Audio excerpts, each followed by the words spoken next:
तर मित्रांनो नमस्कार. या मालिकेच्या आजच्या म्हणजे 24 मेच्या एपिसोडमध्ये काय काय घडणार आहे ते आपण आज जाणून घेणार आहोत. इकडे मात्र आता सावली गुरुकुलमध्ये असते आणि ओवी तिला भेटायला येते. ओवीला जेव्हा सावली बघते ना तेव्हा सावलीला खूप आनंद होतो. सावली म्हणू लागते, काय गं ओवी, आणि तू इकडे कसं काय? मला तर वाटलं तू आता गाणं गायला येऊ शकत नाही, तुझ्या घरी कळलं वाटतं. त्यानंतर ओवी सांगू लागती, हो सावली काकू, माझ्या घरी ना सगळ्यांना माहीत झालं की मी आणि अमृता काकू इकडे गुरुकुलमध्ये येत होतो आणि मला गाण्याचे क्लासेस लावले. पण काय विठुरायाचा चमत्कार झाला काकू, तुला सांगते. घरी ना सगळेजण माझ्यावर खूप चिडले होते, पण बाबाच्या मनात काय आलं काय माहिती. बाबा मला स्वतः इकडे घेऊन आलाय आणि घेऊन तर आलाय आणि त्यानंतर काय म्हणलंय माहिती का, गाण्याचे क्लासेस पण तुला लावायचे आहे, बंद नाही करायचे, चालूच ठेवायचे आहे. तुला सांगते ना काकू, मला खूप आनंद झाला आहे. सावलीला पण ओवीला भेटून खूप छान वाटत असतं. त्यानंतर मात्र आता ओवी म्हणू लागती, मग आता काकू अबीर कुठे आहे? सावली म्हणू लागते की अगं अबीर तुझं ना खूप नाव काढत होता, म्हणत होता की ओवी कधी येणार, ओवी कधी येणार आई, ओवीला गाणं शिकायचं ना, ओवी नाही आली तर मला करमत नाही. अबीरचं सारखं असं चालू होतं. त्यानंतर आता सावली म्हणते, अगं ओवी अबीर कुठे मला पण नाही माहीत. तेवढ्या वेळात जगन्नाथजी येतात. जगन्नाथजी म्हणू लागतात, अरे हो, आपला अबीर ना थोडंसं बाहेर गेला आहे त्याच्या मित्रासोबत. सावली म्हणू लागते, काय त्याचा मित्र कोण? आता तेवढ्या वेळामध्ये आता जगन्नाथ म्हणू लागतो, सावली बाळा तुला माहीत नाही का त्याचा शिप्पर हिरो कोण आहे म्हणून? त्यानंतर सावली म्हणू लागते, हो ओवीचे बाबा आहेत ना. ओवी म्हणू लागते की काकू माझ्या बाबासोबत आहे ना अबीर, मग काळजीच नको करू, तो ना एकदम मस्त आणि मस्त एन्जॉय करून घरी येईल बघ. ओवी म्हणू लागते, काकू मला नाही का अबीरला थँक्यू म्हणायचं बघ, हे सगळं ना त्याच्यामुळेच झालंय मला असं वाटतंय.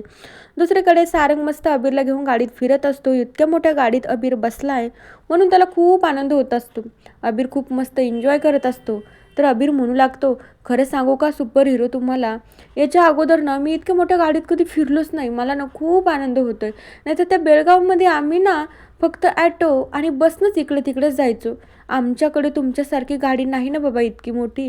अबीरचं बोलणं ऐकून सारंगला आनंद देखील होतो आणि सारंग हसू पण लागतो त्याच्या बोलण्याला. त्यानंतर सारंग अबीरला विचारू लागतो, काय रे अबीर, तुला कुठे कुठे फिरायला आवडतं मला सांग तरी? अबीर सांगू लागतो, सुपर हिरो तुम्हाला सांगतो, मला ना सिंहगडावर जाण्याची ना खूप इच्छा आहे बघा. पण काय झालं आहे, माझ्या आईचं ना कधी रिकाम पण होतच नाही, मग ती मला घेऊन जातच नाही. त्यानंतर आता सारंग म्हणू लागतो, हो अबीर तुझं खरं आहे, पण आपण आता नाही जाऊ शकत. आता वेळ पण झाला आहे आणि ओवीला पण गुरुकुलमध्ये मला घेऊन जायचं आहे ना. त्यानंतर अबीर थोडासा अपसेट होतो, म्हणू लागतो, हो मला माहिती आहे ना, ही मोठाली लोकं ना अशीच करतात. आता त्याच्या बोलण्याचं सारंगला परत हसू येतं. सारंग म्हणू लागतो, अरे असं नको म्हणू तू, मी तुला पक्का प्रॉमिस करतो आपण सगळेजण नक्की जाऊया आणि मी तुला जाता वेळेस ना पिझ्झा बर्गर पण खाऊ घालेल. त्यावेळी अबीर म्हणू लागतो, काय पिझ्झा बर्गर कुणाला आवडते? मला तर ना तिथं गडावरची ना पिठलं भाकरी खायची आहे. अबीरचं बोलणं ऐकून सारंगला तर त्याचं खूप कौतुक वाटू लागतं आणि खूप हसायला पण येत असतं. तर मित्रांनो दुसरीकडे तिलोत्तमा राजकुमारला आवाज देत असते. राजकुमार म्हणू लागतो, काय गाई काय म्हणते? तिलोत्तमा म्हणू लागते, काय रे आपल्याला लग्नाला जायचं आहे ना, तुझं आवरलं नाही का? राजकुमार म्हणू लागतो, हो गा आई, माझं तर आवरलं. मोनिकान मी खाली येत होतो, तिला मध्येच आरसा दिसला, परत ती रंगरंगोटी करायला तिकडे गेली आहे. त्यानंतर आता राजकुमारचं असं बोलणं ऐकून त्रिलोत्तमाला देखील हसायला येतं. त्यानंतर त्रिलोत्तमा राजकुमारला म्हणू लागते, काय रे राजकुमार, त्या गुरुकुलबद्दल तुला काही माहिती कळली का नाही रे? आणि आपल्या ना कंपनीसाठी ते गुरुकुल अगदी योग्य आहे बरं का. असं नाही झालं पाहिजे की आपण घ्यायच्या अगोदरच ते गुरुकुल कुणाच्या तरी हाती लागाव, बस नाही तर मग झालं. त्यावेळी राजकुमार म्हणू लागतो, सॉरी आई, पण मी काही त्याचा ना तपास केला नाही बरं का. त्यानंतर त्रिलोत्तमा लगेच राजकुमारला म्हणू लागते की राजकुमार लगेच तू फोन कर आणि त्याची चौकशी करून घे. आणि लगेच राजकुमार मात्र त्याच्या एजंटला फोन करतो, विचारू लागतो, काय रे मी तुला म्हणलं होतं ना त्या गुरुकुलचं नेमकं मालक कोण आहे, मला त्याचं नाव सांग. तो मात्र एजंट घाबरून म्हणू लागतो, हो साहेब आता तुम्ही ना त्या गुरुकुलचा विषय सोडून द्या. राजकुमार म्हणू लागतो, का रे असं का बोलतोय आणि काय झालंय? इकडनं मात्र तो एजंट सांगत असतो की साहेब ती जागा ना एका अशा व्यक्तीच्या, एक तो व्यक्ती खूप डेंजर आहे आणि त्याची जेव्हा मी माहिती काढली ना, ती माहिती बघून ना मला खूप भीती वाटते बघा, तुम्ही ना त्या जागेचा विषय सोडूनच द्या. त्यावेळी आता राजकुमार म्हणू लागतो, पण मला नाव ऐकायला काय हरकत, ती जागा कुणाची आहे मला सांगा.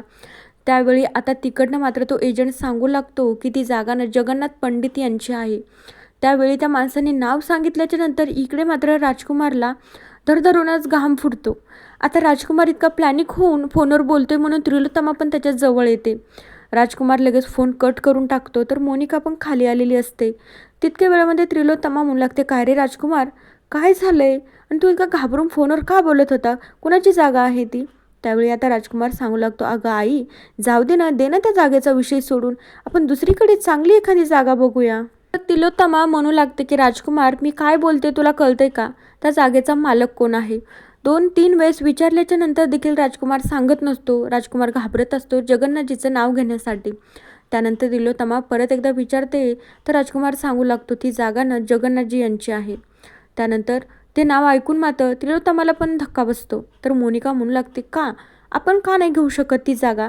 तीच जागा छान आहे आपल्यासाठी. आता मोनिकाचं असं बोलणं ऐकून राजकुमार तिला पण शांत बसायला सांगतो. तर आता लगेच तिलोत्तमा तिच्या इगोवर ह्या सगळ्या गोष्टी घेते आणि त्या गुरुकुलमध्ये जाण्याचा निर्णय घेते आणि म्हणू लागते की ती जागानं मीच मिळवणार आहे. दुसरीकडे आता सारंग, तिलोत्तमा आणि राजकुमार लग्नाला गेले, तर त्यांनी शुभ्राला मात्र घरीच ठेवलं. लग्नाला जात असताना त्यांची गाडी वाटातच बंद पडते. खाली उतरतात ते की गाडीला काय झाले बघण्यासाठी, तर समोरून राजकुमार आणि अभिर येतो. अभिर तिकडेच लपून बसतो कारण की त्याला राजकुमार दिसतो. तर सारंग विचारू लागतो, काय झाले तुमच्या गाडीला? त्यानंतर ते सांगू लागतात. दुसरीकडे आता घरी शुभ्रा खूप रडत असते. म्हणू लागते, अगं अमृता काकू, सगळेजण कुठे गेले मला सोडून? मला अजिबात करमत नाही. आणि ओवी पण कुठे गेली आहे? अमृता सांगू लागते, ओवी बाहेर गेली आहे. त्यानंतर लगेचच मात्र सारंग आणि ओवी घरी येतात आणि सारंग दुसरीकडे कॉलवर बोलत असतो. तितक्या वेळात ओवीला आज गुरुकुलमध्ये जे काही शिकवलं आहे ना, ओवी ते घरी येऊन गाणं म्हणू लागते. अमृताच्या लक्षात येतं की ओवी गाणं गात आहे. शुभ्रा पण म्हणू लागते, आपल्या घरामध्ये तर गाणं गायला बंदी आहे ना, मग ओवी गाणं का गात आहे? आणि मग लगेच नाटक करत अमृता मात्र ओवीवर ओरडते. सारंग देखील ओरडतो आणि मग ओवीच्या लक्षात येतं की हे ना माझ्याकडं नाटक करूनच ओरडत आहेत. त्यानंतर त्यांना भीती वाटते की शुभ्राने घरामध्ये कुणाला सांगू नये म्हणून. शुभ्रा म्हणू लागते, आपल्या घरामध्ये तर गाणं गायला बंदी आहे ना, मग ही कसं गाणे गाते? मी ना आता आजीला सांगून टाकणार आहे. तर अमृता आणि सारंग तिची समजूत काढू लागतो. म्हणू लागतो, अगं शुभ्रा बाळा, तुला जे काही हवं आहे ना ते मी आणून देईन, पण घरात तू कुणालाही सांगू नको. शुभ्रा म्हणू लागते, बरं काका, मग मला ना रिमोट कंट्रोलची कार आणून दे, मी कुणालाच सांगणार नाही. त्यावेळी सारंग हो म्हणतो. नंतर राजकुमार, तिलोत्तमा आणि मोनिका जेव्हा लग्नावरून घरी येतात, तर आता तिलोत्तमा म्हणू लागते, काय रे राजकुमार, आपलं ठरलं होतं ना की आपण घरी आल्याच्या नंतर आपल्याला त्या गुरुकुलमध्ये जायचं आहे. त्यानंतर मोनिका आणि राजकुमार घरामध्ये जातात, तर तिलोत्तमा एकटीच त्या गुरुकुलमध्ये जात असते. गुरुकुलमध्ये गेल्याच्या नंतर इकडे मात्र ती जगन्नाथला म्हणू लागते, काय रे, आणि हे आश्रम तुझा आहे का? हे गुरुकुल तुझा आहे का? पण आता ही जागा मला माझ्या नावावर पाहिजे. तुला हवी तेवढी रक्कम मी देईल, पण ही जागा ना माझ्याच नावावर झाली पाहिजे. तर जगन्नाथ म्हणू लागतो, आता ना सगळं काही नियतीनं खेळ बदलला आहे बघा. ही जागा तुम्हाला तर मी देऊ शकत नाही. आणि तुम्हाला काय वाटतं मेन म्हणजे तिलोत्तमा, तुमच्या आणि या जागेच्या मध्ये मी फक्त एकटा व्यक्ती नाही आहे. या जागेची मेन मालकीण ना दुसरीच आहे. जगन्नाथ तिकडे बोट करतो. तर सावली गुरुकुलच्या दारामध्ये उभी राहते. तर जेव्हा तिलोत्तमा तिला बघते ना, तेव्हा तर तिच्या पायाखालची जमीन सरकते. तिलोत्तमा आणि सावली एकमेकींच्या समोर येतात. सावली तिलोत्तमाच्या समोर येऊन उभी राहते. म्हणू लागते, कोण आहात तुम्ही आणि काय हवं आहे तुम्हाला? तुम्ही इकडं आलात? तिलोत्तमाला आश्चर्य वाटतं, काय तुम्हाला ओळखलं नाही? सावली असं नाटक करत असते जसं काय तिनं या तिलोत्तमाला कधीच पाहिलं नाही, कधी त्यांची गाठभेट नाही, काहीच नाही, असं बोलत असते. सावली म्हणू लागते, नाही हो, मी ओळखलं नाही तुम्हाला, तुम्ही कशासाठी आला आहात? तिलोत्तमा सांगू लागते. तिलोत्तमाच्या तर तोंडात शब्दच नसतो की काय बोलावं. तिलोत्तमा म्हणू लागते, मला नाही गुरुकुलची जागा हवी आहे, म्हणून मी इकडं आले आहे. तर सावली म्हणू लागते की तुम्ही जर या गोष्टीसाठी इकडे आला आहात ना, तर हा विचार आत्ताच डोक्यातून काढून टाका. कारण की ते कला शिकवली जाते. ही माझ्यासाठी एक पवित्र जागा आहे. इथं मी लोकांना ज्ञान देते, लोकांना काहीतरी शिकवते. ही जागा विकत घेण्याचा निर्णय तुम्ही कसा घेतला? आणि मी ही जागा, माझ्या गुरुकुलची एक वीटही मी कुणाला हलवू देणार नाही. मला माहिती आहे ना तुम्हाला ही जागा कशासाठी हवी आहे. तुमचा बिझनेस, तुम्हाला इथून पैसा काढायचा ना, त्यासाठी तर मी अजिबातच देणार नाही. तिलोत्तमा काही न बोलता रागाने तिथून निघून जाते. तिलोत्तमा गेल्याच्या नंतर जगन्नाथ, सावली एकमेकांकडे बघून हसू लागता. तर मित्रांनो, बघूया आता येणाऱ्या एपिसोडमध्ये नेमकं आपल्याला काय बघायला मिळतं.